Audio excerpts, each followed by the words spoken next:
नमस्कार. आजच्या या खास विश्लेषणात तुमचं स्वागत आहे. आज आपण एका खऱ्याखुऱ्या सुपर हिरोच्या ओरिजिन स्टोरीबद्दल बोलणार आहोत. होय, तुम्ही बरोबर ऐकलत. ही गोष्ट सुरू होते आपल्या सर्वांच्या म्हणजेच भारतातील प्रत्येक नागरिकाच्या सर्वोच्च शक्तीच्या स्रोतापासून. आणि तो स्रोत म्हणजे दुसरं तिसरं काही नसून आपलं भारतीय संविधान. ग्रीन रुद्राक्ष चॅरिटेबल ट्रस्टच्या या विशेष जनजागृती मोहिमेअंतर्गत आज आपण एक अत्यंत महत्त्वाचा विषय हाताळणार आहोत. सरकारी नोकरशहा आणि नागरिक यांच्यातील खरा संबंध काय आहे आणि आपले मूलभूत अधिकार नेमके काय आहेत. तर मग कसलीही वाट न पाहता थेट या माहितीत उडी घेऊया. आता सर्वात आधी एक अत्यंत रंजक आणि महत्त्वाचा प्रश्न समोर येतो. विचार करा, खरे सर्वोच्च अधिकार नक्की कोणाकडे आहेत? सरकारकडे की सामान्य नागरिकाकडे? बरेचदा आपल्याला वाटतं की सरकार सर्वशक्तिमान आहे, बरोबर? पण संविधानाची प्रस्तावना अगदी स्पष्टपणे सांगते की ही सगळी सत्ता थेट आम्ही भारताचे लोक यांच्याकडूनच येते. याचा सरळ अर्थ असा की राज्याची किंवा सरकारची सर्व ताकद थेट आपल्याकडूनच निर्माण होते. शासक हे आपले मालक नाहीत, तर नागरिक हेच या लोकशाहीचे खरे केंद्रबिंदू आहेत. हा विचारच आपला दृष्टिकोन मुळापासून बदलून टाकतो, नाही का? मग संविधानाने आपल्याला नक्की कसं सुसज्ज केलं आहे हे समजून घेणं खूप गरजेचं आहे. एका बाजूला आहेत आपले प्रतिबंधात्मक अधिकार. ही आपली एक भक्कम ढालच आहे, म्हणजेच अनुच्छेद 14, 19 आणि 21. हे अधिकार आपल्याला समानता, स्वातंत्र्य आणि एक दर्जेदार जीवन देतात, जेणेकरून आपली कोणतीही फसवणूक होऊ नये. पण थांबा, समजा एखाद्या अधिकाऱ्याने एखाद्याला खोट्या प्रकरणात अडकवलाच, तर काय? तिथेच आपले संरक्षणात्मक अधिकार मदतीला धावून येतात.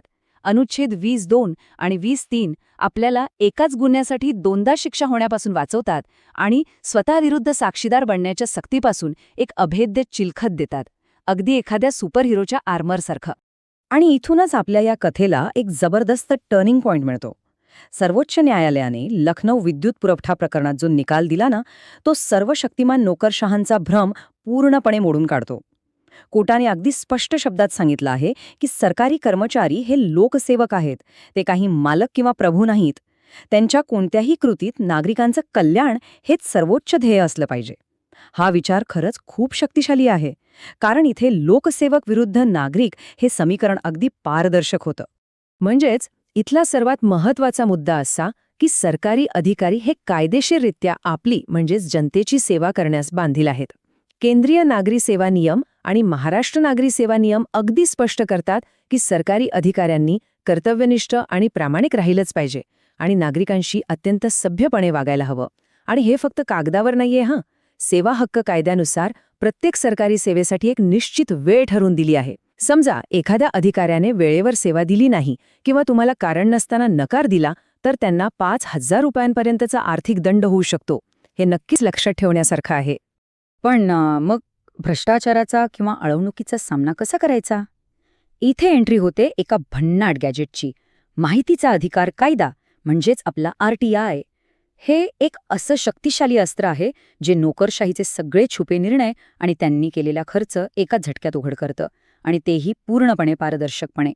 जेव्हाही तुम्हाला भ्रष्टाचाराची शंका येते किंवा वाटतं की काहीतरी माहिती लपवली जात आहे, तेव्हा सरकारी तिजोरीतील आणि कार्यालयांमधील गुपितं चव्हाट्यावर आणण्यासाठी कोणत्याही नागरिकाकडे असलेलं हे एक अत्यंत प्रभावी आणि सोपं हत्यार आहे.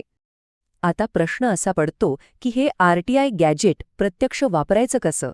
याची प्रक्रिया अगदी सोपी आणि सरळ आहे. पहिली स्टेप, फक्त 7 रुपयांचा पोस्टल ऑर्डर जोडा किंवा अगदी घरबसल्या ऑनलाईन अर्ज करा. दुसरी स्टेप, तुम्हाला नेमकी काय माहिती हवी आहे ते तुमच्या अर्जात अगदी स्पष्टपणे लिहा. तिसरी स्टेप, हा अर्ज संबंधित कार्यालयाच्या लोकमाहिती अधिकारी म्हणजेच PIO कडे जमा करा. आणि चौथी आणि शेवटची स्टेप, बरोबर 30 दिवस वाट पहा. होय, त्यांना ह्या मुदतीत तुम्हाला उत्तर देणं कायदेशीररित्या बंधनकारकच आहे. पण आता तुम्हाला वाटेल, जर त्या अधिकाऱ्यानं माहिती लपवण्याचा प्रयत्न केला किंवा उत्तर द्यायला जाणीवपूर्वक वेळ लावला, तर मग काय होईल? तब्बल 25,000 रुपयांचा दंड. हो, जर अधिकाऱ्याने माहिती देण्यास टाळाटाळ केली किंवा मुद्दाम चुकीची माहिती दिली, तर माहिती आयोग त्या अधिकाऱ्याला थेट 25,000 रुपयांपर्यंतचा मोठा दंड ठोठावू शकतं. हा आकडा नक्कीच कोणालाही वठणीवर आणण्यासाठी पुरेसा आहे. आता विचार करा, जर एखाद्या अधिकाऱ्याने तुमच्याकडे थेट लाचच मागितली, तर काय करायचं? अशा थेट आणि गंभीर धोक्यांसाठी आपल्याकडे लोकपाल आणि लोकायुक्त हे एक उत्तम भ्रष्टाचार विरोधी चिलखत आहे. हे एक पूर्णपणे स्वतंत्र तपास मंडळ आहे. एका साध्या शपथपत्रावर केलेल्या विनामूल्य तक्रारीवरून तुम्ही याची सुरुवात करू शकता. ही यंत्रणा कोणत्याही फीशिवाय थेट चौकशी करते आणि दोषी अधिकाऱ्यांवर थेट फौजदारी कारवाईची शिफारस करू शकते. आणि विशेष म्हणजे ही शिफारस सरकारला बहुतांश वेळी मानवीच लागते. चला तर मग आता आपल्या शस्त्रागारातील सर्वात शक्तिशाली आणि ज्याला आपण फिनिशिंग मूव्ह म्हणू शकतो त्याबद्दल जाणून घेऊया. ते म्हणजे मॅन्डेमस रिट. हा एक लॅटिन शब्द आहे ज्याचा सोपा अर्थ होतो आम्ही आज्ञा करतो. समजा एखादा आळशी किंवा भ्रष्ट सरकारी अधिकारी त्याचं ठरलेलं काम करतच नसेल तर उच्च न्यायालय किंवा सर्वोच्च न्यायालय थेट आदेश देऊन त्या अधिकाऱ्याला ते काम त्वरित करायला भाग पाडतं. हा सर्वोच्च घटनात्मक आदेश आहे. आणि जर हा आदेश पाळला नाही तर त्या अधिकाऱ्याला थेट कोर्टाच्या अवहेलनेला सामोरं जावं लागतं. पण या सगळ्यात एक भीती असते. जर या भ्रष्ट यंत्रणेने आपल्यावरच खोटे आरोप लावून सूड घेण्याचा प्रयत्न केला तर काय? इथेच संविधानाचा अनुच्छेद 21 आपला तारणहार ठरतो. हा अनुच्छेद आपल्याला बेकायदेशीर अटकेविरुद्ध आणि कोणतंही कारण नसताना आपली बँक खाती गोठवण्याविरुद्ध एक अभेद्य ढाल देतो. सततच्या आणि विनाकारण होणाऱ्या त्रासापासून वाचण्यासाठी जलद सुनावणीचा हक्क आणि अपुऱ्या पुराव्यांवर आधारित असलेल्या अवास्तव तपासावर पूर्ण नियंत्रण हे फक्त आणि फक्त अनुच्छेद 21 मुळे शक्य होतं. थोडक्यात सांगायचं तर कोणत्या प्रकारच्या प्रशासकीय अन्यायाविरुद्ध कोणतं घटनात्मक शस्त्र वापरायचं हे समजून घेणं अत्यंत आवश्यक आहे. ही एक प्रकारची चीटशीटच आहे. लाचखोरीचा सामना करायचा आहे, अँटी करप्शन ब्युरो किंवा लोकायुक्तकडे जा. कोणी सेवा देण्यास नकार देताय, सेवा हक्क कायदा किंवा मॅन्डेमस रेट वापरा.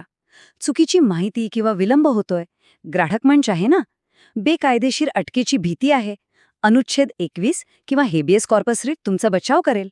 आणि माहिती लपवली जात असेल तर साहजिकच आपला RTI. एकंदरीत हे सर्व कायदे म्हणजे नागरिकांसाठी असलेली एक हक्काची कायदेशीर डिक्शनरीच आहे. आपण या विशेष विश्लेषणाच्या अगदी शेवटचे आलो आहोत.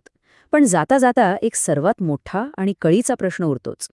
हे सगळे अधिकार, या सगळ्या सुपर पॉवर्स आता तुम्हाला माहिती झाले आहेत, तर आता नागरिक म्हणून आपण पुढे येऊन या अद्भुत कायदेशीर शस्त्रांचा वापर कसा करणार, प्रशासकीय न्याय कसा प्रस्थापित करणार? ग्रीन रुद्राक्ष चॅरिटेबल ट्रस्टचा हाच मुख्य उद्देश आहे की तुमच्या आमच्यासारख्या प्रत्येकाला या सर्वोच्च शक्तीची जाणीव व्हावी. कारण लक्षात ठेवा, हे कायदे, हे अधिकार फक्त जाडजूड पुस्तकांमध्ये धूळ खात पडण्यासाठी नाहीत, ते प्रत्यक्ष वापरण्यासाठी आहेत. तर मग अन्यायाविरुद्ध आवाज उठवायला आणि संविधानाने दिलेल्या या अधिकारांचा वापर करायला तुम्ही तयार आहात का?